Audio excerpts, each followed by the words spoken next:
So, are we ready to start?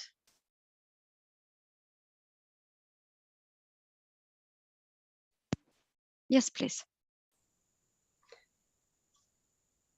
So, dear colleagues and friends throughout the world, welcome everyone to this FIP digital event, Reducing Medication Harm Through Medicines Use Review, Pharmacists at the Frontline.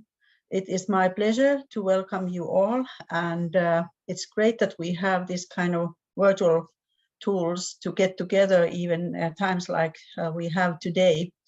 And it's a pleasure to announce that it seems that there's almost 600 people who are participated and actually registered to participate to this event today.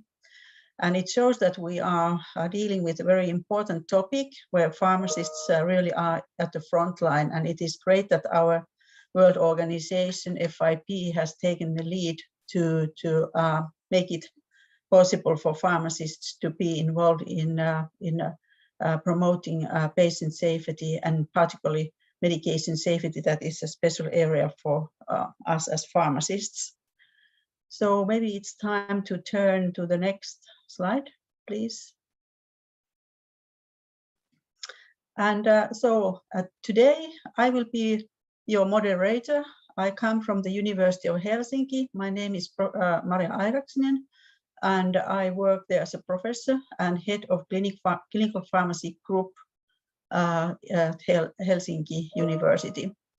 And why I am here today is that I had an honor to co-chair the FIP working group on patient safety that started some years ago and finalized its work last August. And I have been also involved in that position in preparatory meetings by WHO to establish the third patient safety challenge on medication safety that was launched in 2017. And before that, I was also representing FIP in establishing the patient safety curriculum guide, the multi-professional version that was launched in 2011.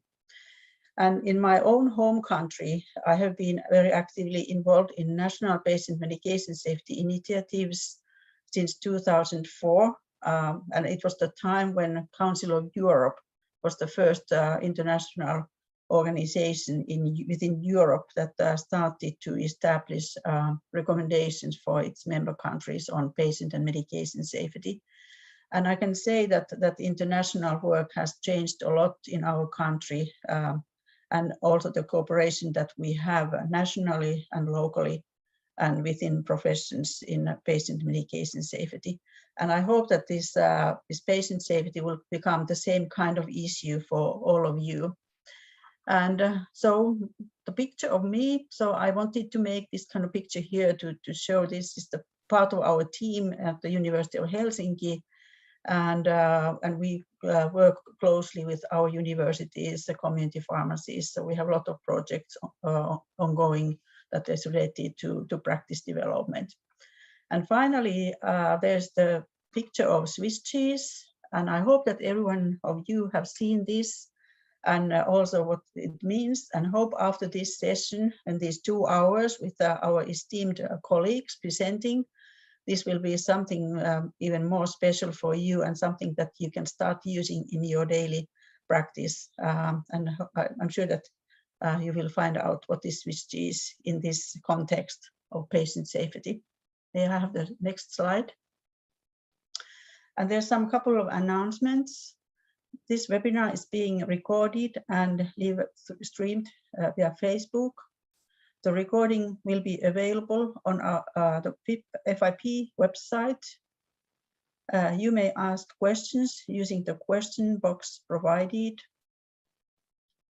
You are welcome to provide feedback to FIP concerning this webinar. And we also encourage you to become a member of FIP, and you can find links how you can approach FIP in these matters.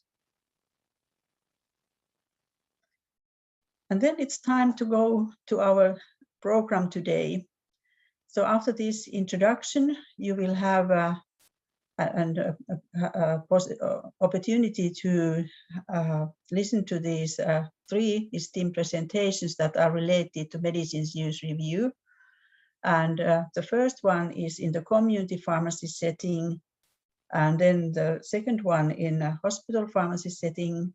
And then you will also hear about the new recently launched FIP toolkit on medicines use review. And I hope that this will be inspiration for you to get started, or if you already have gotten started, so that progress with your practice development towards patient medication safety and harm reduction. And we have also reserved plenty of time for your questions. And please use questions and answers port for that. And our speakers will be available also to respond to you during the session, but also at the end we will pick at least part of the questions, depending how many questions we will have, but try to respond to as many as possible. And then it is time to wrap up and have the final remarks. And then we can go to the learning objectives, so that after this session, you could define what does medicines use review mean, and you could be able to discuss the clinical and economic evidence supporting its implementation, why it is important, why we should be doing it, and why we should shift our practice towards medicines use review. And then also of the session, you should be available, explore examples of medicines use review practices from different regions, and also become familiar with the FIP medicines use review toolkit to support the advocacy and establishment of the service in your own country and your own workplace. And just to remind you that FIP has published these 3 excellent documents to support pharmacists' involvement in medication risk management. And they are in a row of, so that the first one is this patient safety document that is giving you the big picture about patient medication safety and safety culture in healthcare, and how pharmacists can contribute to it. And then the second one is about medicines reconciliation, and it is something that we need to integrate with medicines use review, or make sure that the medicines that people are taking are the medicines that are designed to be used. Because the problem in our health systems is that the medicines are not updated, or that and to transfer information with the patient from one care unit to another. So I think that is a global problem that is also recognized by the WHO, and here you can find tools how to manage that problem. And then today the focus is in medicines use review, and there's the toolkit that you will learn today more about. And then it is time to start with our contributors. And the first topic is focusing on medicines use review in community pharmacy setting. And my pleasure is to introduce Dr. Filipa Alves de Costa from Portugal as our speaker for this topic. And Filipa works as assistant professor at the Faculty of Pharmacy, University of Lisbon. And she has several positions in her home country, but also internationally, that are related to clinical pharmacy and pharmacists' role in healthcare. And what to pick from here is her contributions to FIP, then Pharmaceutical Care Network Europe, and the European Society of Clinical Pharmacists. and they are even operating in Europe. They have a lot of contributors and members, also other continents and countries. And what I would be personally interested to hear from Philippa is about this working group on medication review at the European Directorate for Quality of Medicines. And maybe that is something that in the questions and answers part you can tell us more. And then finally about Philippa's work, published work. It is focused on service development, medicines use, medication adherence, pharmaceutical care and health policy. So quite wide range of issues that medicines use review is also in core. So the floor is yours, the virtual floor, Philippa. So we are looking forward to your presentation. So thank you, Maria. Thank you very much for the kind introduction. And I would just like to add that in terms of FIP, I'm part of the executive committee of the social and administrative pharmacy section. And on their behalf, I pass on our acknowledgements for our involvement in this interesting session. Can I have my first slide, please? So let's start with thinking why we need medicines use review, why we need it. And we know that, in fact, public health improvements are mainly attributed to the so-called determinants of health, including not only access to sanitation, but also improvement of social economic conditions like education.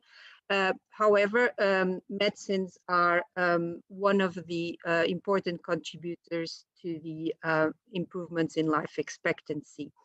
In fact, they are the most widely used and most efficient health technology, and they have been used for long to improve the life of human beings. However, as stated by Paul Ehrlich, the main function of therapy consists of learning to produce magic bullets that are lethal to the infectious agents, but do not adversely affect the health of the patient. And this means that there is also a risk associated to the use of medicines, and this has been quantified by Hellman. And if we look at the overall benefit of using a medication, we can see that there has been an improvement in about 15 years of life expectancy that are a result of therapeutic effectiveness. But also if we look at the mortality that's caused by adverse drug reactions, there has been a quantified reduction in 19 minutes of life.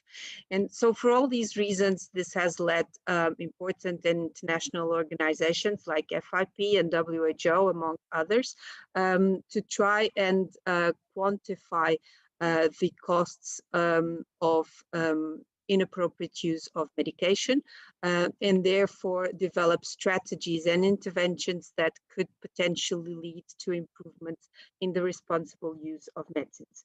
So if you look at this image on your right-hand side, you see a report that everyone knows for sure that was published in 2013 by the Institute of Medicines in the US, which has shown us the enormous amount of money that's wasted on irresponsible use of medicines, and half of this money results from non-adherence.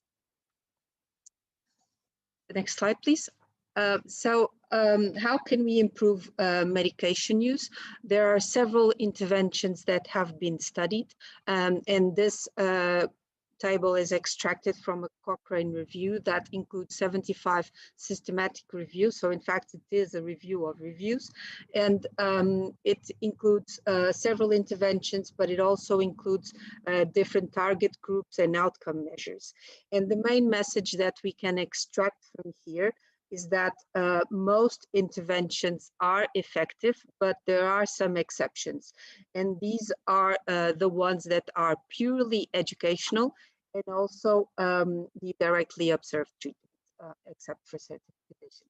So there is enough evidence that the pharmacist can have a determinant role in improving medication use, but of course not all interventions will make this will lead to this expected improvement in the responsible use of medicines. Next slide, please.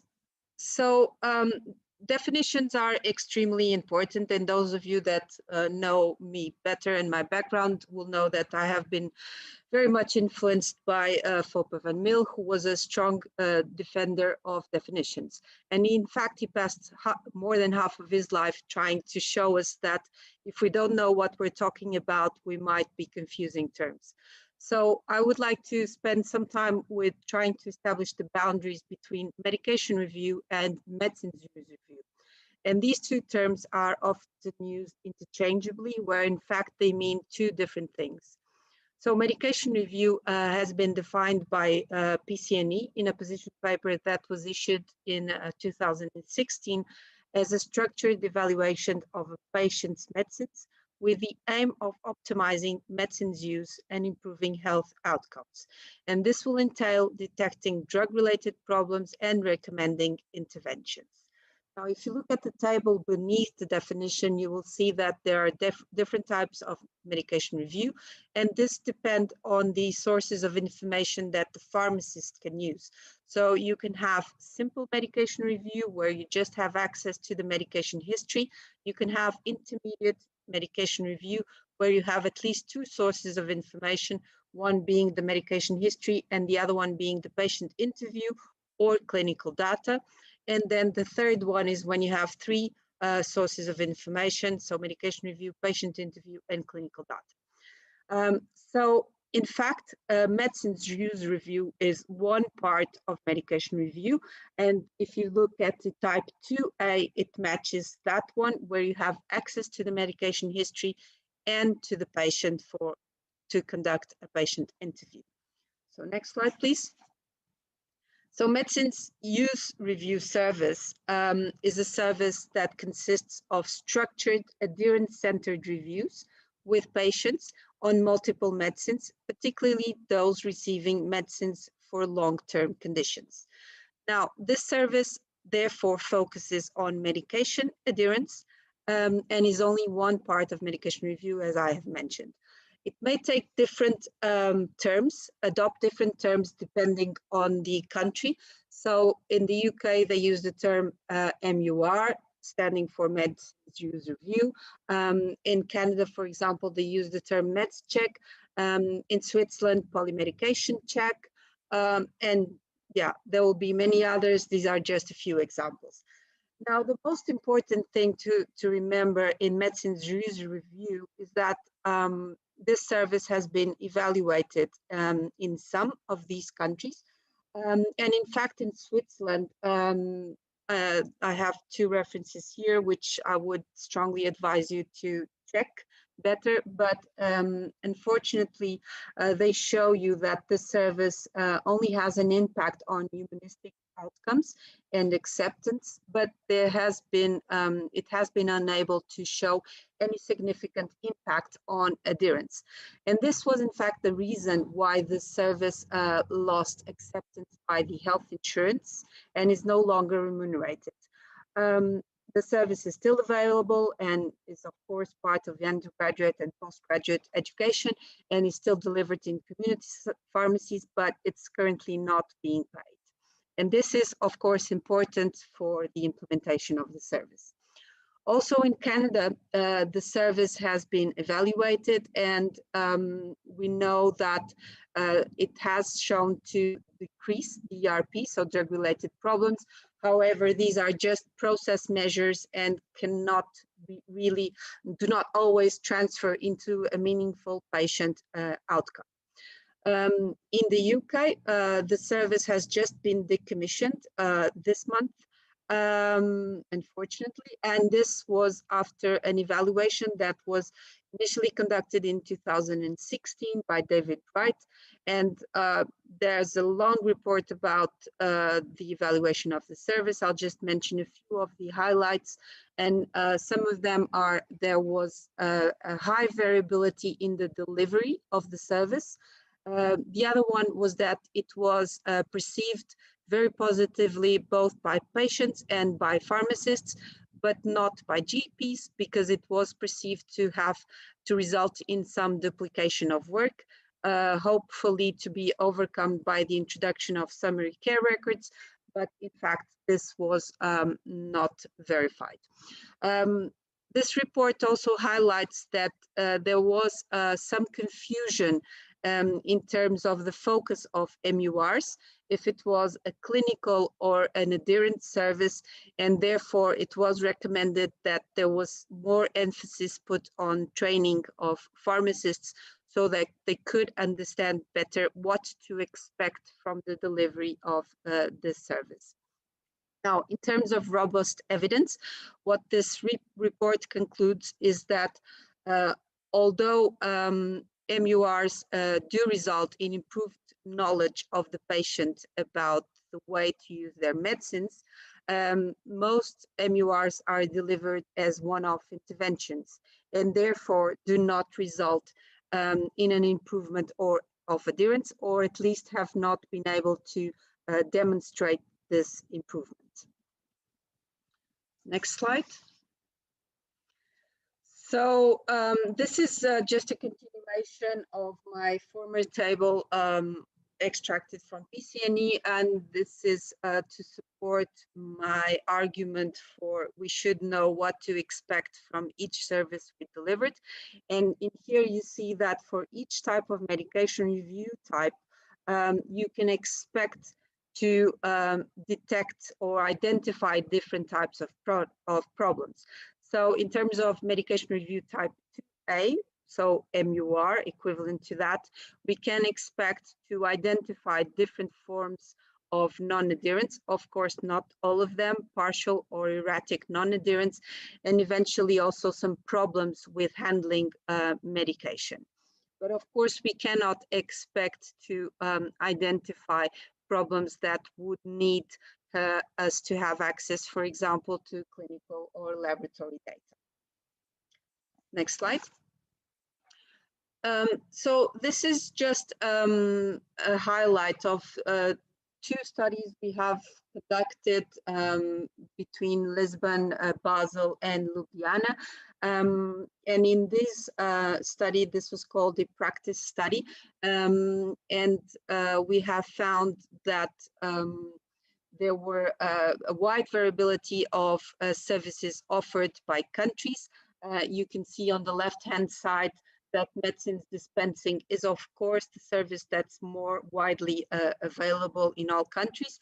But you can also see that there are nearly 50% of countries stating to provide pharmaceutical care. But more important than that is that the other ones which did not mention to provide pharmaceutical care, they did mention some services that are believed to fit into the scope of pharmaceutical care, namely medicines use review and assessment of inhalation technique, and also adherence support. We also found in this study that medication review is consistently provided across Europe.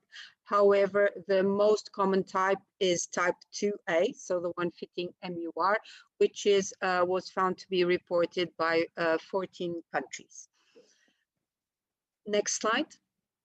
But why is it that not all pharmacies globally provide these services? And one of them is, of course, the fact that services are often not remunerated. And when they are remunerated, they rely very much on a fee for service. So this does not incentivize pharmacists to make sure that or become accountable for the delivery of optimal patient outcomes. And another barrier is, of course, motivation. So even when the service is paid, that does not mean that we are able to provide it. And one aspect is the organizational and structural framework in which we operate. So sometimes we try to implement services, but we expect the same workforce to be delivering more and more services without being able to restructure the pharmacy, the community pharmacy, in order to be delivering more services where all pharmacists are available and motivated and appropriately trained to deliver these services. So another problem is competence. So in this aspect, surely FIP has done major work by developing competency frameworks that describe the behavioral competencies across various domains or clusters. And here, the one I show you on the screen is just one example that shows you that if you are to provide MUR, you need to be perfectly competent in various domains, which are illustrated in different squares of the image. The final one is, of course, context-specific guidelines. We need them, even if we have international guidelines, we need to be able to have context-specific guidelines which will support pharmacists in understanding how they start and what they need to do exactly and how. So next slide. So coming to that, as Maria mentioned, I've been involved in the Directorate for the Council of Europe, which is in charge of monitoring the application of quality standards for safety medicines and their safe use. And one of the most recent publications of EDQM is the resolution of pharmaceutical care, which was published in March 2020 and is available online. I would advise you to check it. And as a natural consequence of this work that was developed in 2019, a working group for medication review was also created and is currently developing a guideline that can be applicable across member states in different settings, including community pharmacy, hospital pharmacy, but also residential care and eventually GP practices. And here on the right-hand side, you can have a brief snapshot of the structure of this guideline where all the different aspects are highlighted. So of course, the ultimate goal of this resolutions and guidelines are implementation at the national level, but that does not necessarily happen. So in Portugal, coming to my final slide, next slide, please. In Portugal, we have also been working on a recommendation for the implementation of medication review. Initially, this was set up to be applicable only to the community pharmacy setting, but because it was decided that it was relevant for all settings, we have restructured so that it's also applicable to hospital and to residential care.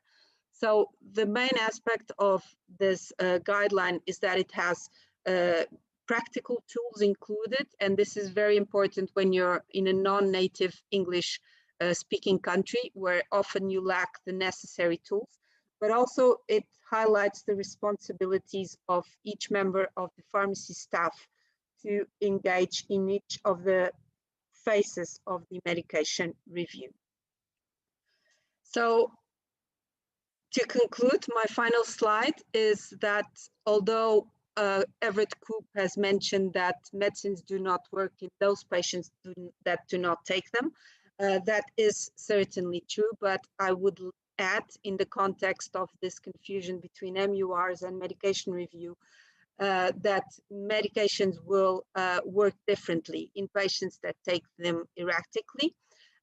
This is why we need MUR, but when patients take medication correctly, but the medication regime is still suboptimal, the desired outcomes are not achieved. And this is why we need not only MURs, but above all, medication review.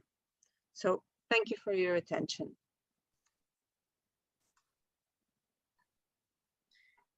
Thank you very much, Filippa. May I say that way, Dr. Filippa? And so it was excellent introduction to medicines use review and the principles and the levels we can and comprehensiveness of the reviews, how we can conduct them as part of the healthcare team. And now it is time to move on to the next presentation that will take us to the hospital pharmacy setting. And please, if you have any questions and comments related to Filippa's presentation and the community pharmacy setting, please use the questions and answers port for that. And it's my pleasure to now introduce the next speaker, Ms. Nai-Hua Mei, and she comes from China, Taiwan, and she's working as a clinical pharmacy specialist at Shin Kong Wu Hon Su Memorial Hospital, and May has a master's degree at the University College London, UK, and she is also very enthusiastic about international affairs and has been accomplished a lot already as a junior, and she is a supervisor and chairman at International Affairs Committee, the Taiwan International Pharmacy Advancement Association, called TIPA. It's almost like we had in Finland this TIPA project some time ago when we wanted to promote this medication reviews and pharmacist role in healthcare. Sounds like very familiar to me, and I'm sure that you will be very successful with this project. And also May is a clinical pharmacist who is specialized in critical care and cardiology at the teaching hospital in Taipei, where is it the same as where you are working. And you serve also as a preceptor coordinator for both international and local PharmD students. Very important also to be involved with students, like introducing these new practices and clinical practices to our students. So the floor is yours. You're welcome. Thank you.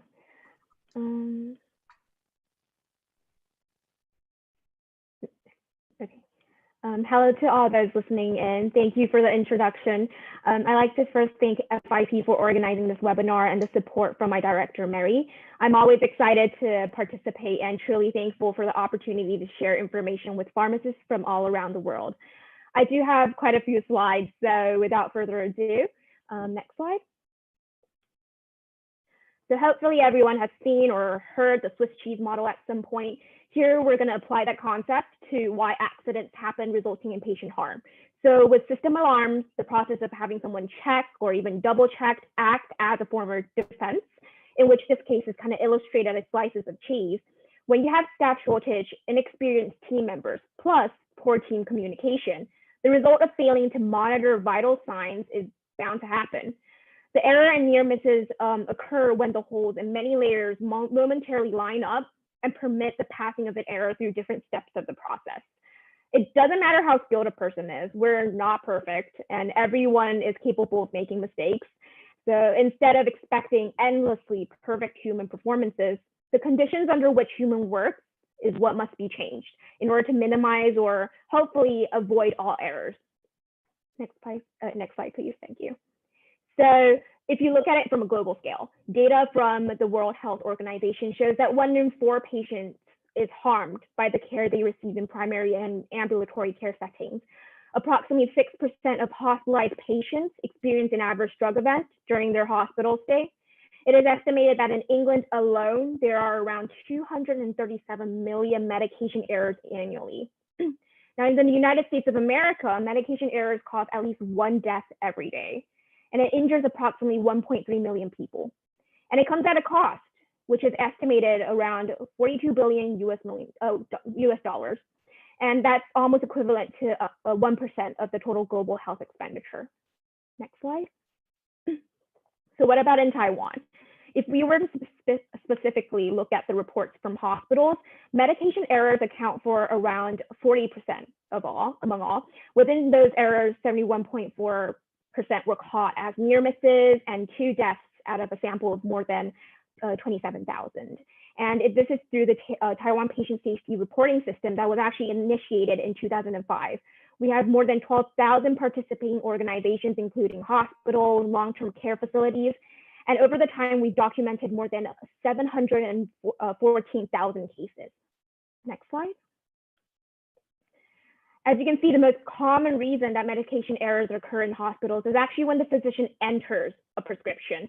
And that might have the incorrect dose, be a duplicate order entry, or simply have the incorrect amount of drug. Next slide. Next slide, please. Thank you. With all that information in mind, how do we approach this problem? So it really comes down to three main ways. First is changing or upgrading a system used by the organization. Second, face-to-face education with the patient, him or herself. And last but not least, through the act of medication reconciliation. Next slide. So CPOE is short for computerized physician order entry. It's a process of electronic entry of medical practitioner instructions for the treatment of patients, particularly hospitalized patients, under his or her care. Now, the entered orders are communicated over a computer network to the medical staff, or the pharmacy department in this case, who are then responsible for fulfilling these orders. Now, think back to the data that was shown by Taiwan's Ministry of Health and Welfare. We know that majority of medication errors derive from the placement of incorrect entries. So the fastest way to prevent these problems is to set limitations, and that could be by having a maximum dose. So for example, teicoplanin, you can only prescribe 2 grams per day. As we move to the middle of the screen, a limit on the frequency for levofloxacin, so you can't prescribe frequencies greater than once per day. At the bottom, to prevent duplicate orders being entered, the physician is only able to prescribe 1 carbapenem at a period of time. Next slide. So at the start of the year, we actually went through a huge system transition, and I can say for first that it definitely wasn't easy, and we're still trying to get used to the new gadgets and everything. But the bright side is throughout this entire process, our pharmacists were able to work closely with the IT team by providing evidence-based information, giving instant feedback, and that's to create a more efficient computerized healthcare system, and always having that mindset of ensuring the patient's safety. Now, in this case, cefazoline is to be prescribed for neutropenic fever. The computer automatically collects and shows the most recent lab data, and that includes the patient's weight, renal function, etc.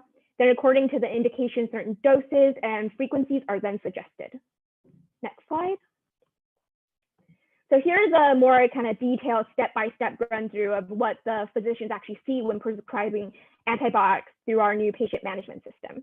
So the first step, of course, is to type in the antibiotic you want, and you type in CEFA, and it automatically pops down, and then you click on it. Second step is to confirm the patient's weight. If it's empty, you're required to fill it out. Next slide. Third, of course, the reason of use, whether it's an empirical or targeted therapy. Fourth is the type in, just typing in the frequency, and then the computer kind of fills in the rest when it comes to the route of administration or dose. But currently, when it comes to off-label use, the physician still has to type in the dose and frequency him or herself. Next slide. So for the antibiotic dosing regimen, this may seem extremely simple, but behind each suggested dose is an Excel sheet of information collected, provided, and checked by pharmacists. Next slide. Now, once the necessary information is filled out, there's still an option to go with a higher or lower dose within that certain renal function range. But of course, this is to be discussed, decided, and finalized by the healthcare team according to the patient's clinical status. In this case, the critically ill patient is going through a septic shock, so a higher dose of cefazoline 2 grams QD is more appropriate. Next slide. However, if the patient were on some form of dialysis, the physician would have to select that option as well, and then the medication's dose, of course, should also be further adjusted. Next slide. So once the order is confirmed, it can even be temporarily saved to be prescribed later on. And if, let's say, the antibiotic is considered a second line and should not be used empirically, consulting an infectious disease physician is requested. Next slide. Now this order is then confirmed by the nurse, and once again, during administration. So, and just like that, the prescribing process kind of comes to an end. But I think the take-home message here is that a pharmacist is not limited to promoting patient safety at an individual patient level, but an organizational and as well as in the policy development level. Next slide. So moving on to patient education, which is crucial. I'd like to share with you guys 2 real-life cases. The first patient is at an age of 90 years old, and she was still able to walk every day in the morning, live and cook for herself. She weighs around 50 kilograms and had a past medical history of end-stage renal function. failure, requiring hemodialysis 3 times per week. Other comorbidities included chronic heart failure. She had 2 bare metal stents placed earlier the same year, and dyslipidemia. Next slide. In June of 2020, her low density lipoprotein levels were at 185 milligrams per deciliter. Her chronic medication includes dual antiplatelet therapy, PPI, beta blocker, statin, and midodrine prior to dialysis. It was in August, after completing a persistent shortness of breath, that the patient went under a myocardial perfusion scan exam, showing a total ischemia extent of 20%. Now, a few days later, she was then admitted for a scheduled recatheterization, and the surgery went extremely well. However, what I noticed was that despite statin use, her LDL levels did not show any improvement and was still greatly above our goal range, which is less than 70. Therefore, I went to her bedside and conducted a consultation, and that is when I found out the real reason behind these bad lipid profile numbers. Next slide. So what the patient does is, once she picks up her chronic medication, she throws each individual bag away, puts it in the drawer, and when she needs to take them, she only actually takes the pills that she's familiar with. So when I showed her an image of torvastatin, the outer package and pill, the patient obviously did not have any recollection and most likely did not take it. And that was the reasoning behind the elevated LDL levels. And after further discussion, you then realize the patient isn't really taking her hypertension medication as well, due to the fear of hypotension. And the patient seems to have stock of other medication at home when it comes to calcium acetate, which she tends to take occasionally. So all this information was brought down on her digital health record and passed on to the main physician, in which I was later informed that the patient and her family during clinic follow-ups was extremely thankful for the help, and the patient's lipid profile has since shown great improvement. Next slide. So moving on to our second patient, who's a little bit younger, at the age of 70, has a medical history of MG, diabetes, and dyslipidemia. She does not smoke or drink, but does take more than a few supplements. Next slide. So the patient has gone through a few hospitals in the past. When it comes to organizing the necessary data, it definitely took a while, but as we kind of discussed further on, you will realize how important it is to document data, not just for the patient, but other healthcare professionals to give a real well-rounded assessment. And that data would also include imaging. Okay, next slide. So as seen, the patient had a persistently high triglyceride level despite medicine use. But through a bedside visit, that is when you realize that the patient had misconceptions of all drugs being harmful and had previous bad experience, including dizziness from bisoprolol and GI upset from aspirin. And of course, this was all documented and passed on to the main physician. But the main point here is, even with the right medication, if the patient doesn't take it, it really won't help. And it eventually leads to a huge cost for the medical system. Next slide. So by taking the time to adequately interview these patients and by explaining the rationale behind the recommendations and choices, I do believe we as pharmacists can prevent future medication errors, gain greater patient trust, and further ensure treatment efficacy and patient safety. Next slide. And so far, we have a team of 6 people. We've been able to conduct more than 50 clinical pharmacist-led consultations per month. Next slide. Now, after preventing possible medication errors through the help of technology and face-to-face education to reinforce medication adherence, medication reconciliation comes in place. So here, as you can see, there is you go onto the patient's medical record, and there's an option of clicking forms. So click. There should be an animation. Yes. One more click. Okay, and it brings you here where there's multiple forms you can fill out. And in this case, it's for medication reconciliation. Next slide. So here you have your patient's basic information, name, date of birth. And the best part is, once you open this sheet, majority of the blank parts are already filled out by the system, drawing from the patient's national health insurance card, which stores records of medication usage and past examinations, and of course, our hospital own medical record system. So here the pharmacist is able to kind of click on, you choose the form of intervention you would like to, where you notice maybe there's an incorrect dose, incorrect frequency, and then write down a more detailed assessment. One more click. Okay, so by interviewing the patient or family members, we then select whether the patient has good or poor compliance in this case, also certain habits when it comes to medication use. Once documented and saved, this information can be accessed anytime through electronic interfaces when needed. Next slide. So as you can see, within a year, we've increased our medication reconciliation services. Next slide. And as previously mentioned, I highly advise all to look into the toolkits for pharmacists when it comes to medicines reconciliation, medicine use review that Matthew will kind of draw upon, and all published by FIT. Next slide. So by building a system of defense, we as pharmacists can and have safeguarded the patient safety from the beginning till end. And as we come to my final slide, the clinical, humanistic, economic burden of medication errors is truly immense at the individual, organizational, national, and global levels.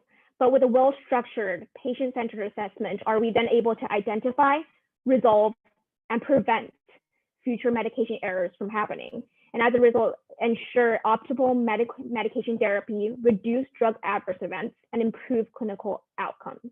So all in all, MUR is a valuable service to promote patient safety by addressing these medication errors and reducing medication-related harm, especially when led by pharmacists.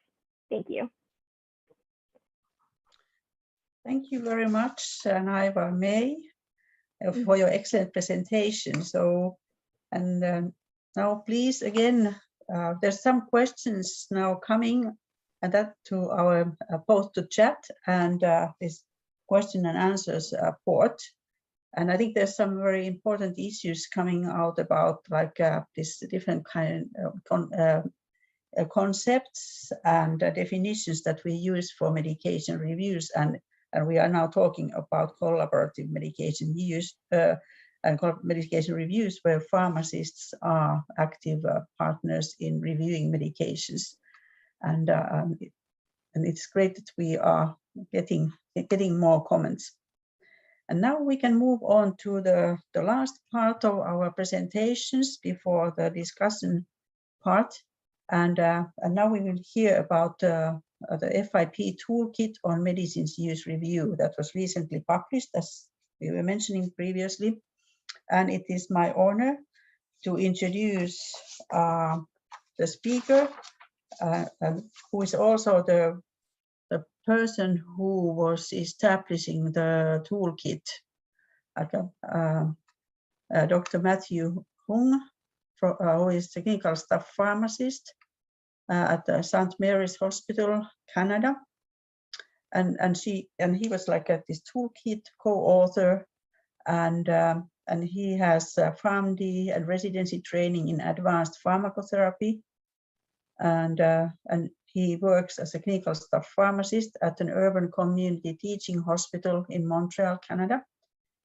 And his main area of practice is in critical care. And he currently consults for FIP in practice development.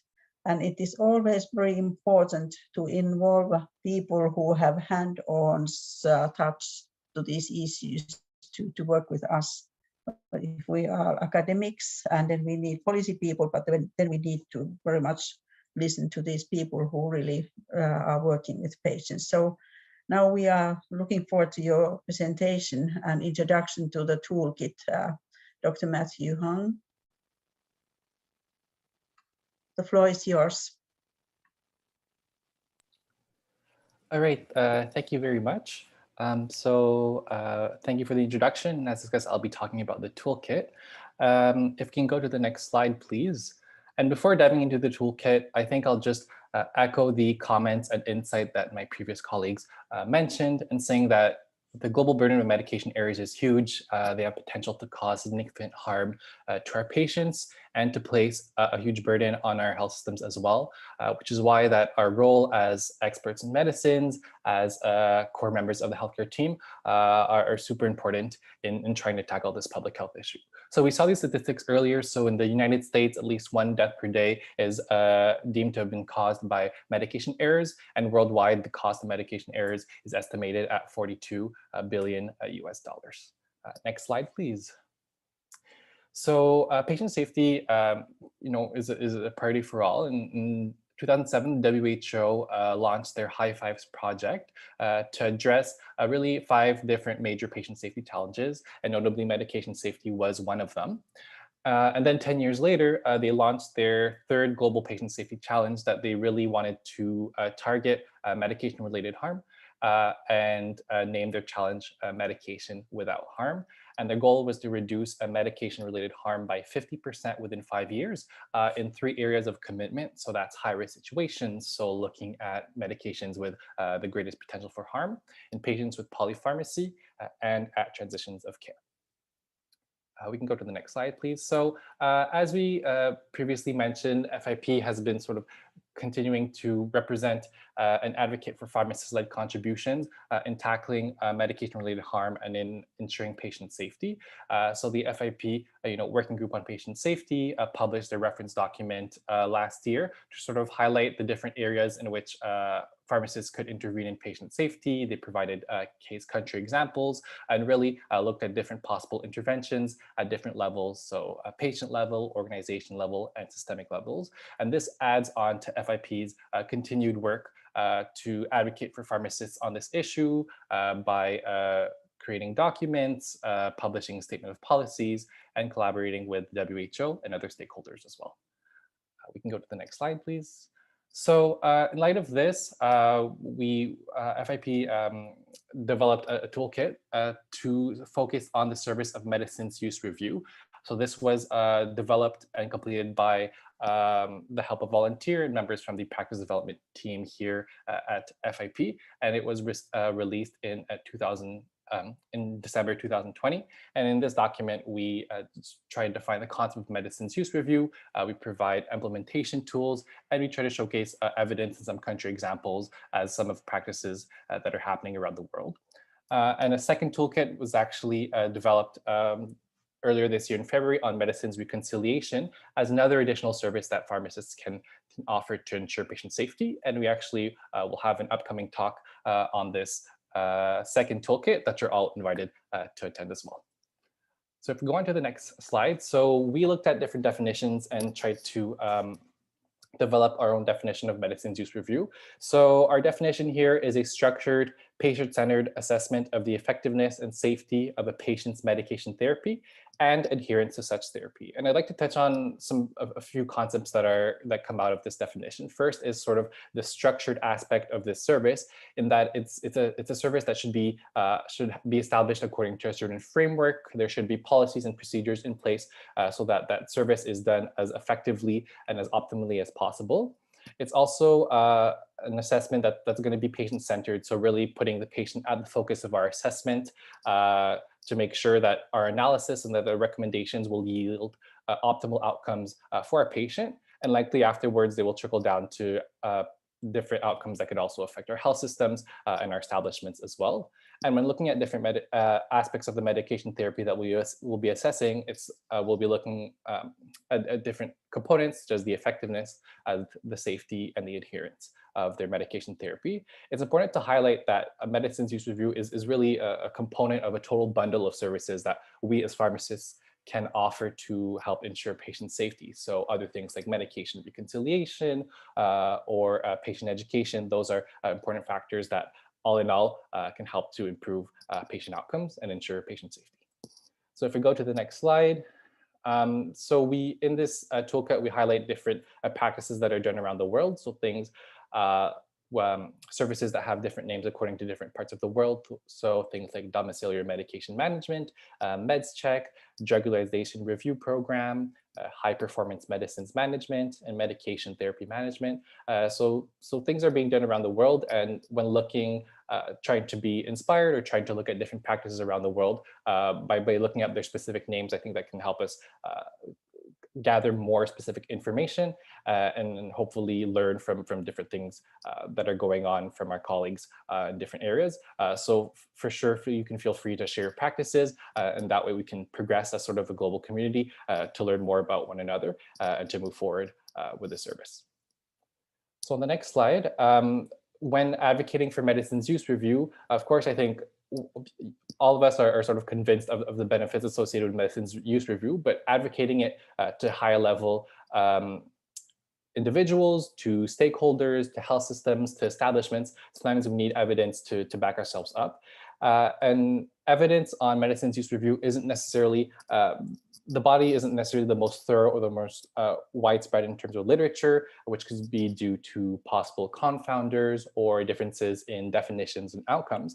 But there have been some data that has been published, and some of it was already discussed previously in this webinar. But in Spain, they actually did sort of a nationwide research. And by looking at pharmacist-led medicines use review in the community setting, they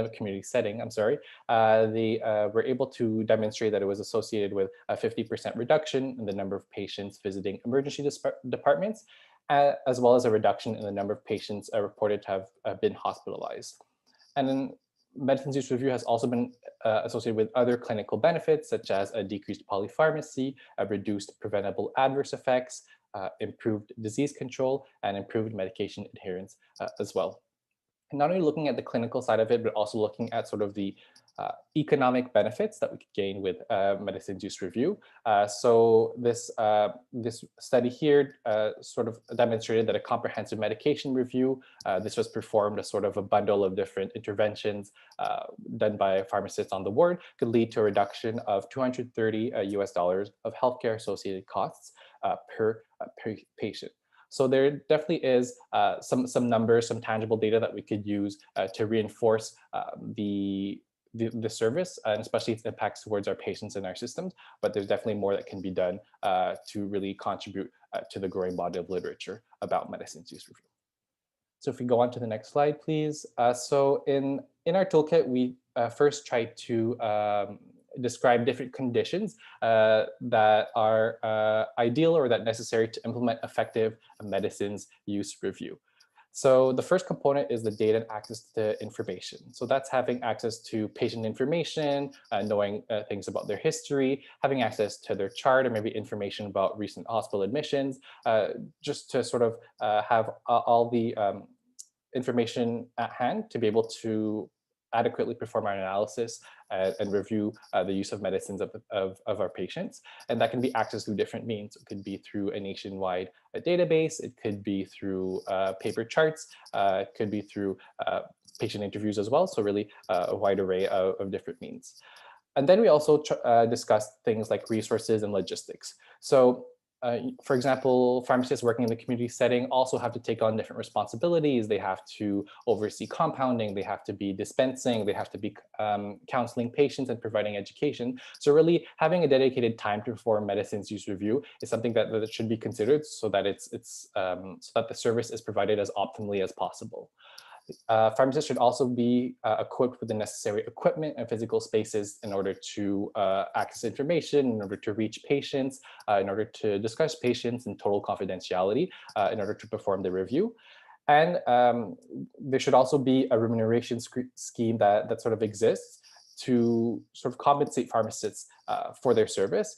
It, on one hand, sort of reflects the time and the effort that they put into delivering the service and to analyzing patient files and to making suggestions, but it also recognizes the expertise that we have in medicines, and as well as the relationship of trust that we have with our patients as well. And finally, to implement effective medicines review, definitely there needs to be a collaborative setting.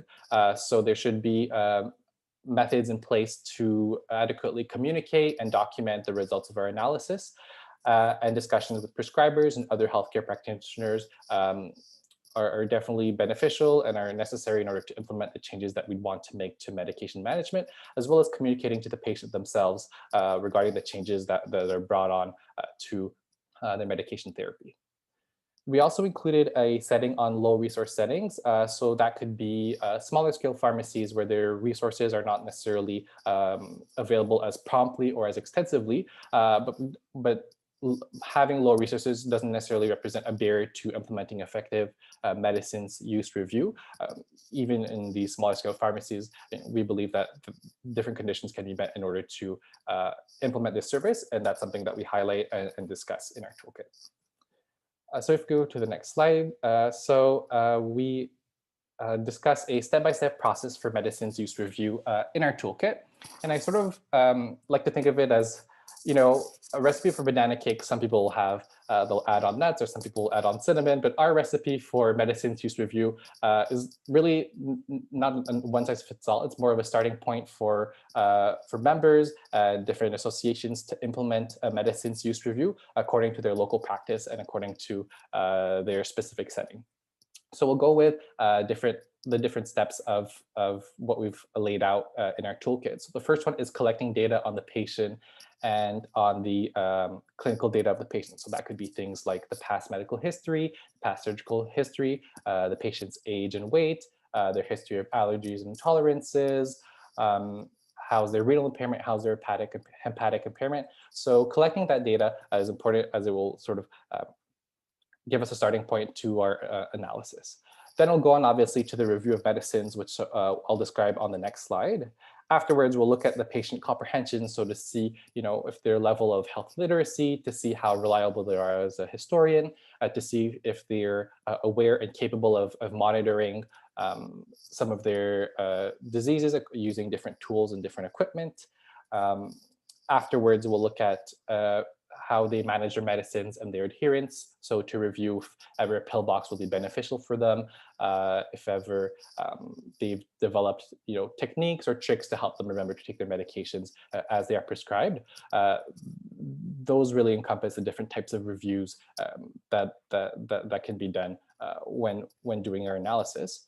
Afterwards, the follow-up can be organized if ever there's lacking, lab results that we want to suggest, if ever there's, different pieces of information that are missing from our analysis that we need to collect, that's when we can organize it. And then finally, we'll communicate our analysis to the rest of the team and to the patient themselves. So that can be documenting the information in a chart or in an electronic health record, and then discussing with prescribers or other healthcare practitioners regarding our suggestions, and finally referring the patient to another healthcare professional or to their physician if there are things that need to be reassessed from another point of view. So if we go on to the next slide, where it's specifically on medicines, on information for medicines. So these are different data that should be collected for each of the medication that the patient is on. So the first one is their indication.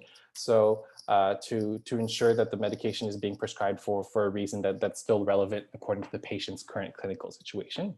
There's the dose. That's always something to assess based on the indication, based on the patient's renal function and hepatic function as well.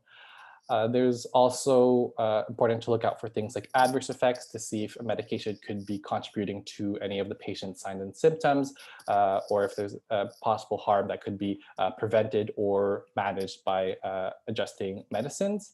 Afterwards, there's the component of monitoring. So if there's any specific lab values we need to do, any therapeutic drug monitoring that needs to be done as well, followed by interactions. So it could be drug-drug interactions, drug-food, drug-disease, drug-natural health product interactions. So different things where we can put our expertise really to play in order to detect these interactions and manage them. And then finally, there's the simplification of a dosing regimen or route of administration. So is there any way that we can decrease the pill burden that's associated with the patient's medication therapy? And then finally, place in therapy. So going back to see, is the treatment or the therapy that the patient is on, does it correspond to guidelines or to practices in literature? And is there any way to optimize that? So these are really just the different types of information that are available to review for each of the medication that the patient is on. So on the next slide, you'll see some of the template forms that we've developed in our toolkit. So these really sort of look at the first step in our step-by-step process of medicines use review. So the component of personal information, as well as any clinical data and investigations that can be done. And the template forms that we've developed in the toolkit really develop them so that they can either be used directly in your fields of work, or to be used as sort of a starting point as well and adapted to your local practices. So these are template forms for the patient themselves. And if we go on to the next slide, we'll see the template form for each of the medication. So we separated so each line would represent a medication, and each column would represent the different information available to help us with our assessment. And the last column would be a column for analysis to demonstrate, if there are any possible adverse effects we need to monitor, any actions to take, or any interactions that may be possible. So if we go on the next slide, I can just show you a little bit of an example. So if you look at the first line and we look at pantoprazole, we can set ourselves, let's say that we're a hospital pharmacist on a ward in internal medicine. We've completed the medicines reconciliation with the patient and with the list from the retail pharmacy. And now we're looking at the medications that the patient was prescribed in hospital to sort of assess whether or not each of them are adequate for the patient in terms of safety and effectiveness. And of course, there's adherence as well that could come into play. So the first medication is the pantoprazole, which is a coated tablet prescribed at 40 milligrams daily, taken by the mouth. And the indication is unknown for this medication in this example. So, if in this case, we would be discussing with the patient, and the patient would say they'd be taking it since 2018, and the indication would be unknown. So that sort of helped us in our analysis in the sense that it gives us the opportunity to look further for more information to assess whether it's adequate or not. Does the patient have a history of dyspepsia? Have they had a history of gastrointestinal bleeding? Are they on any medication that could increase that risk? So by having collected that information and having an indication that's really unknown, you can help to see if it's something that should be continued or something that we can actually deprescribe. If we go on to the next medication, so amlodipine, it's a 5 milligram tablet taken once a day by the mouth. It's indicated for hypertension, and the average blood pressure seems to be within normal limits. We could also ask the patient if they have any adverse effects, and if they're tolerating it well, we can see that it's sort of effective and safe for the patient. And they say that they take it regularly, so the patient would be adherent to it as well. So no major issues for that. We could continue monitoring the blood pressure and the risk of any adverse effects. For the third medication, we'd take a look at metformin. So it's a 500 milligram tablet taken twice a day by the mouth.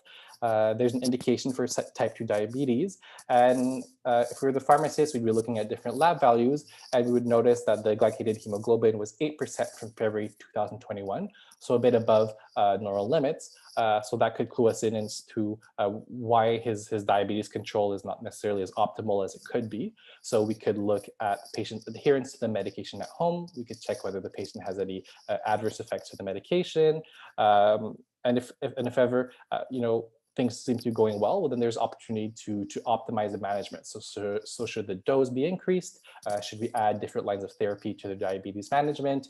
Should we reinforce counseling regarding nutrition and regarding physical activity? These are different components that can be taken as well. And finally, the last medication in our example is ibuprofen. So it's a gel capsule, 400 milligrams, taken daily by the mouth, used for chronic back pain. So in our analysis, we think that ibuprofen is something that could increase blood pressure, is not necessarily something that should be taking, chronically long-term.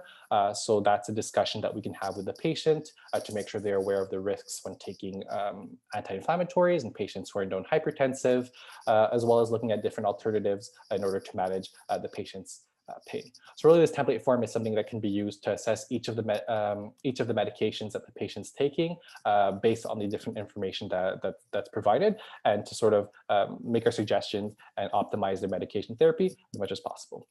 So for my final slide on the toolkit, so really our objective here was to develop a toolkit that serves as a framework for establishing medicine's use review. So we included implementation tools that can be used either directly or that can be really adapted according to different practices. And there are different examples available out there as well. So to pick know the things that you believe are best from each example is something that can help to create the best possible tools for your practice.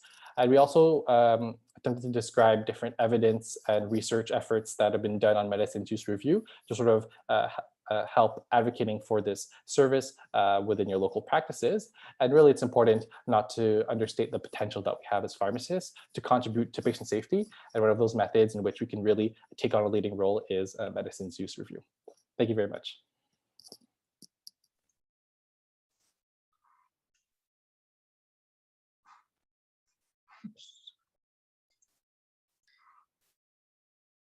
Thank you very much, Matthew, for introducing this toolkit for medicines use reviews. And now it is time for discussions, and I'm very happy to see that there's more questions coming to questions and answers board, and also something on chat. And would you like now to? I need to now ask advice from our team leader.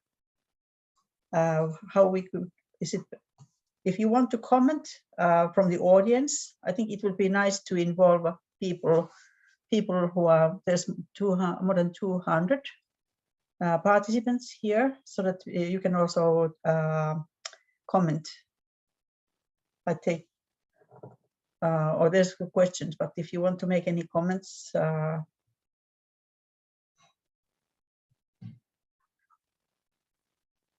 is there anyone who would like to comment? And it's great to see that there's people from all parts of the world. And there's questions about how to get started, for example, and about the policy making, how we can get also this started in, from policy making perspective, but also practical perspective. If there's anyone who would like to share experiences of their best practices and how they got started with medicines use reviews in their own practice or in their home country. Maybe Naiwa May, would you like to share experiences from your own country? How did you get started with all this work in your hospital? Of course, I actually do see a question directed at me within the Q&A box, and it says, do automatic stop orders have an important role in reducing medication harm, especially antibiotics? How is it implemented in your country? So to answer that question, my answer would be most definitely, because even with these defense layers in place, medication errors can still occur. And when it comes to antibiotics, I think it's extremely important to keep in mind that the goal is to ensure that antimicrobials are continuing no longer than necessary. So eventually it's going to result in antibiotic resistance, which is the last thing we want to happen. But with automatic stop orders in place, it encourages the reassessment of the duration of therapy based on the patient's response to treatment, and prescriber review of the latest laboratory microbiology and diagnostic imaging results after this specified length of time. It might be differently implemented throughout Taiwan, but I can speak for how we kind of conduct this within our organization. So every antibiotic order is only effective for 7 days, and after that, the order has to be renewed for use. But there are still times, where antibiotics are used greater than 14 days. And what happens is we have a certain pharmacist monitoring this. And once the data is collected, it is passed on to us. And as clinical pharmacists on a daily basis, we then, according to each ward that we're in charge of, we call the resident or maybe the nurse practitioner in this case, and to kind of discuss on the reason of this prolonged use and possibly suggesting them to de-escalate into maybe oral medication or even discontinuing it if there really is no indication for the use. And last but not least, if they insist on continuing using this antibiotic, maybe getting a second opinion and consulting the infectious disease specialist. Thank you. Thank you very much. And also, Matthew, would you like to comment how you got started and how you are progressing with these services and practices in your home country and also in your own hospital? Yes, definitely. So thank you for the question. So, medicines use review and things like medicines reconciliation are part of our curriculum. So things that we see and that are involved in during our rotations as a pharmacy student and as a resident. So really they're a core of our practice that we do on a daily basis, especially at the hospital, but also in the community setting. So I think that's where I sort of embarked on the journey to sort of look into the evidence, the opportunities that are out there. And it's definitely like we've mentioned, like it's the common theme within this topic is that it's definitely an area in which we can contribute as pharmacists. So by integrating into curriculum or things like that can maybe help reinforce the implementation and the facility and the development of the competence from the beginnings of our academic career. Yeah, that is very important that there will be a generation of pharmacists who are really prepared for having this role as the core in their professional activities. And maybe I can ask the same from Philippa, as you have been working at PCNE and globally, so that what you could see, how to get started, what are your recommendations? Yes. Well, yes, I try to answer not only that question, but also some questions that have been included in the chat and comment on what has been answered by my panel colleagues. So I think one important aspect is the inclusion of medication reconciliation as part of medicine's use review, which in my opinion, it's not necessarily done. Medication reconciliation is part of medication review and it should be a step a priori, but it's not always done in medicine's use review, which is a different service. And I think this is part of the confusion and also, so, Matthew was very good in presenting case studies, but I'll just briefly mention one that's very, very simple. You get a 70-year-old patient coming into the pharmacy, in the community pharmacy, and he's been prescribed with salbutamol, which he cannot use because he has manual dexterity. And so he asks the pharmacy for some help. And the pharmacist will provide him with a chamber. So that's excellent. That will solve the issue of handling the medication. It will likely improve medication adherence. But will it lead to better outcomes? No, I don't think it will, because as we know, the guidelines have been reviewed and this patient should simply not be prescribed with salbutamol. So that would be identified if we had medicine's use review as part of a more overarching service. So coming to the question of my country, yes. So we have in the law actually different types of services that have been recognized since 2007 and have recently been updated in 2018. In the initial pack of services, we had pharmaceutical care, which is a broad umbrella and can encompass various things. In the current legislation, we have two different services. One is focusing on adherence. We don't even call it anything, we just call it a service meant to improve medication adherence. And then it will be up to the pharmacist to know which type of intervention will be more appropriate. Sometimes it can be something very technical, like the use of pillboxes, but it could be something more related to motivational interviewing or something like that. But then we have another type of service, which is medication review. So currently, and what I have shown you in the slide is the broader umbrella of medication review. So what we have done is to develop some recommendations so that pharmacists can know how to start. So these recommendations have various aspects mentioned, like and actually Matthew also referred to that in his presentation. So the target groups, what's the first step? Do you need to collect informed consent? All of that. What are the information sources? But as Mari also alluded to, that does not necessarily imply that the pharmacists will be competent to deliver the service. And that's why I think we need greater alignment with academia. So currently the pharmacy curricula is quite diverse in faculties. So in some of them, we have this topic as part of the undergraduate curricula more or less developed or even absent.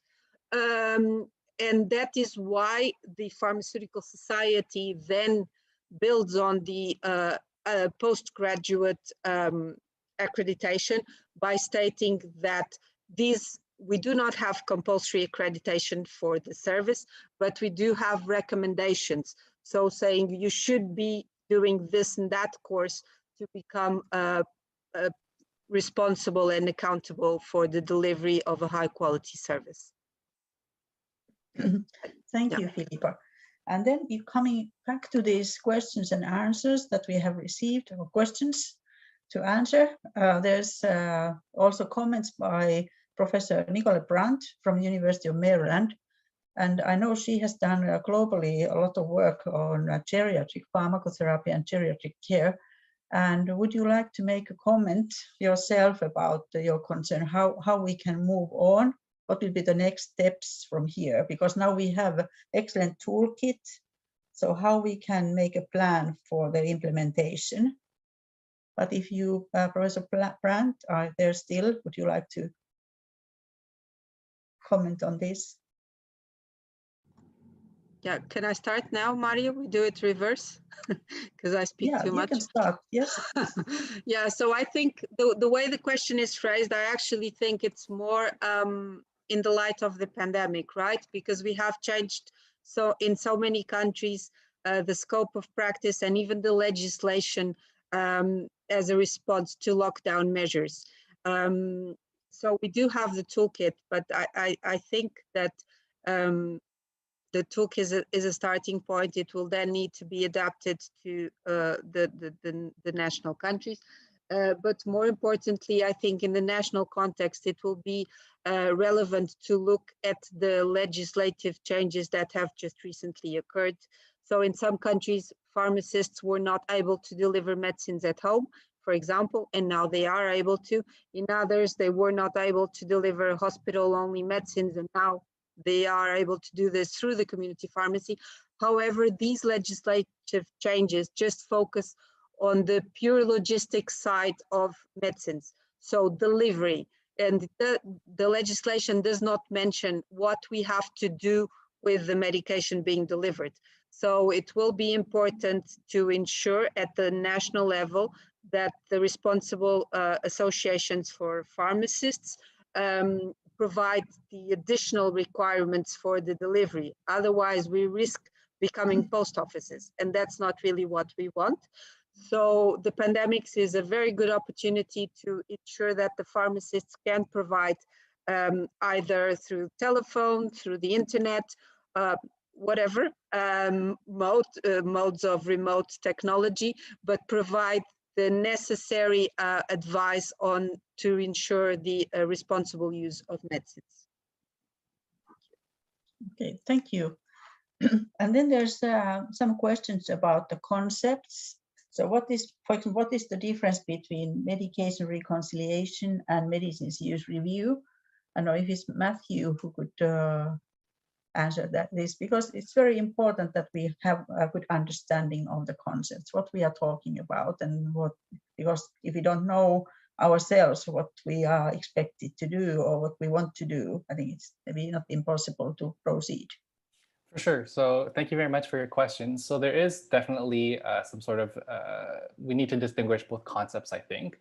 And there are different terms that are used by different associations abroad. But in the way that we view it, and that's sort of why we've developed two separate toolkits, actually one for medicines use review and a second one for medicines reconciliation, is really to differentiate both of them. So medicines use review, terms of how we look at it, is sort of an analysis of the patient's pharmacotherapy to assess whether or not the medications that the patient is on are really adequate according to their clinical situation, according to their level of health literacy and all that. Whereas the medicines reconciliation is going to be, usually done in the transition of care to compare medications. For example, for a hospital admission, you're going to be comparing medications that the patient was on at home, as well as the medications that the patient was on at the hospital, to sort of identify differences in the therapy, so what we call discrepancies, and to assess whether or not these discrepancies are intentional or not, and whether they're justified or not. So really they go hand in hand into sort of understanding the broader picture of what medications the patient is on, and to understanding and assessing whether or not these medications are adequate or not. So definitely, if you're interested in this topic and you'd like to learn more, our webinar next we'll be touching on the toolkit that we developed as part of the practice development team as well, and maybe that'll help differentiate both concepts and to see how both of them can be used together in the broader picture to review medicines and to help our patients. Thanks. Okay, thank you very much. And there's also a question about the pharmacist's authority to make changes to medication, so that if we are conducting medicines use reviews, so that there should be also authority for us to make clinical decisions. So how do you see this? I think this is a quite critical issue in many countries, so that we can really work collaboratively and also have some right to make decisions on the patient's care. And I think that's not a very easy barrier to overcome, I could say, for many of us. But would you comment on this? I can comment. Yeah, this changes a lot according to of course, the legal status of the country. But coming from an international perspective, I think the most relevant is to ensure that all these toolkits and guidelines and recommendations and whatever documents that are made are shared with the medical associations above all. Because otherwise it's just going to happen what I mentioned in the evaluation for the UK MUR, where the service, one of the reasons why it didn't work was because the GPs did not accept it. And even in the UK, which is quite advanced in terms of having pharmacists, prescribers, not all pharmacists are prescribers, of course. So many of them are also obliged to follow the physician's recommendations. So you will need to have the physicians on your side. And so in the two examples I mentioned, one was the EDQM process, and one was the Portuguese Pharmaceutical Society. And in both of these processes, we have several phases. So the first one is the review of the document by recognized experts in the area. And in this stage, I guess you can restrict yourself to pharmacists, but then you need another phase where you involve other stakeholders, definitely physicians, nurses, of course, I would say, patients, advocates also, and then you get to the stage of public consultation. And only after these three stages, then I believe you can launch these products. Yeah, thank you. And then there's very much comments from the audience about also time limits, so how we can squeeze this kind of work in our workload. And then there was also some mentions about by Matthew about these template forms that we can use for documentation. And I don't know how much you have experiences of electronic templates, so that we could share this medication review documentation electronically with other healthcare providers who are involved in patient care. At least in Finland now, we are in the process of having this kind of integrated system that we can, even from community pharmacy, to make that documentation. But is it so? Is it May's turn now to comment? Okay, Matthew, so you're going to direct this question at me. Okay, sorry, what was the question again? It was about this documentation template. So if we conduct medicines use review or medication reconciliation, so how we can document and so that it will be, the documentation will be available for other healthcare providers involved in patients' care. So that otherwise, I think it will be a little like waste of time if it won't be available, the information to other providers. Of So course, do you I have think the this kind of easiest, electronic system for that? Or yeah. Yes. So the easiest way and how we used to do it was paper. So it's in paper form. And if the patient were to transfer from another hospital, let's say, we just have to ask them to kind of go back and collect their order information so we can kind of organize it all. But now it's more a digital. And so just like I mentioned within my presentation, once you click into their electronic health records, you can see all the notes, the notes and the medication reconciliation assessments, the interventions every single clinical pharmacist has done.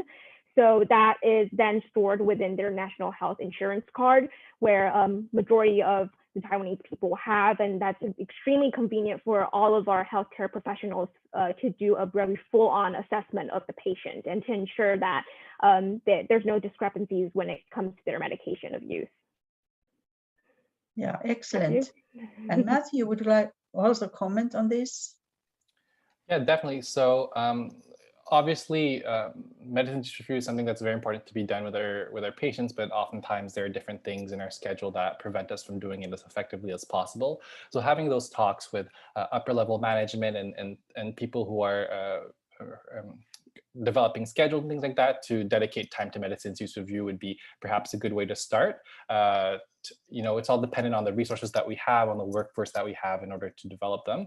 But having dedicated time would probably be the best way to ensure that this service is done, and utilizing different tools and having, you know, different structures and frameworks laid out so that it's done as optimally, as effectively as possible. So not necessarily more quickly, but more rapidly, but still with that same thoroughness and still with the same effectiveness. That way it can be done and fit in your schedule as much as possible. Thank you.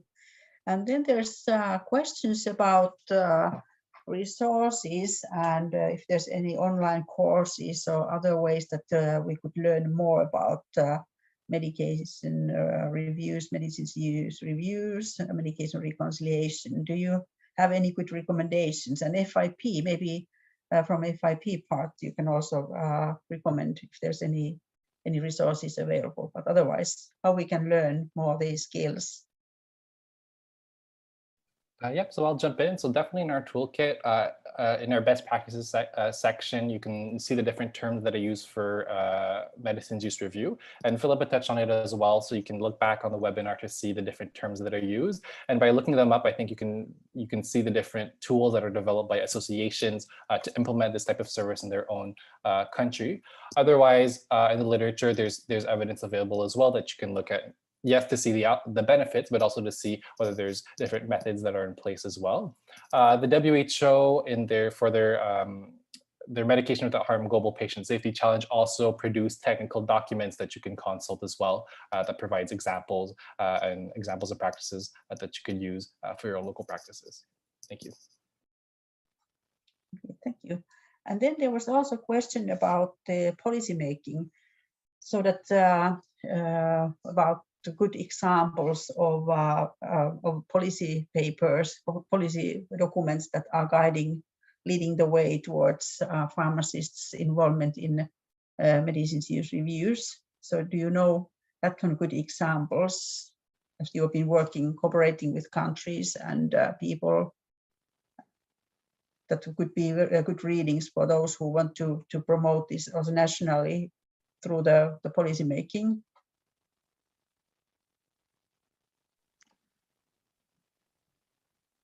I can add.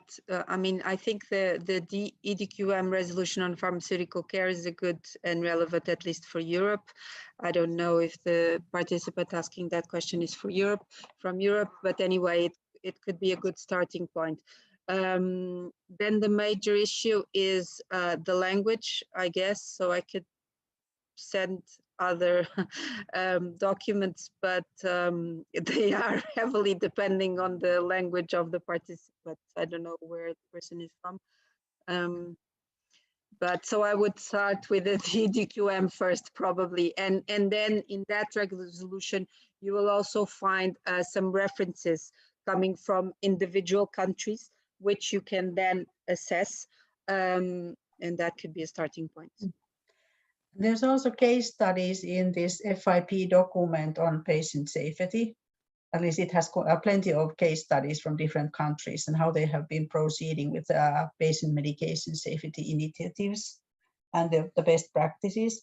And then also from Finland, we have a rational pharmacotherapy action plan that was established 3 years ago. And I know it is available in English also. It's by the Ministry of Health. So maybe it's something I can also send if you want to share it with anyone, so that what are the long-term goals in our country in this respect. But thank you all, speakers and participants. It's been an excellent session and we have learned a lot, and hope that there will be now that kind of messages to take home and continue with this important work towards patient medication safety and no harm to our medicine users and patients. And FIP is regularly organizing this kind of digital events, and please go to their website. There's the address, and find out what will be your next webinar to participate, and make a plan of participating, because this is a very good way of updating your professional knowledge and competency. And so there's my final slide. So thank you for attending, and I want to come back to this Swiss cheese model. It's something I learned 15 years ago, and still it is my favorite figure. And this is something we teach to our students. Every student needs to learn how to apply this into practice. What does it mean that if something goes wrong with the medication, for example, the physician prescribes wrong medicine, how we can then make this kind of systemic defenses so that it won't reach the patient. And I think it is the core in systems thinking. And if we learn that and learn it to apply in our professional practice, I'm sure that we will be very successful with patient medication safety, and also how our professionals are respected as part of healthcare team. So I really highly recommend that maybe tomorrow when you go back to your practice, you could find out how you can start applying this very, very useful tool. But thank you for all, and have a good day. And also thank you for FIP and the team who organized this event today. Thank you. Thank you very much.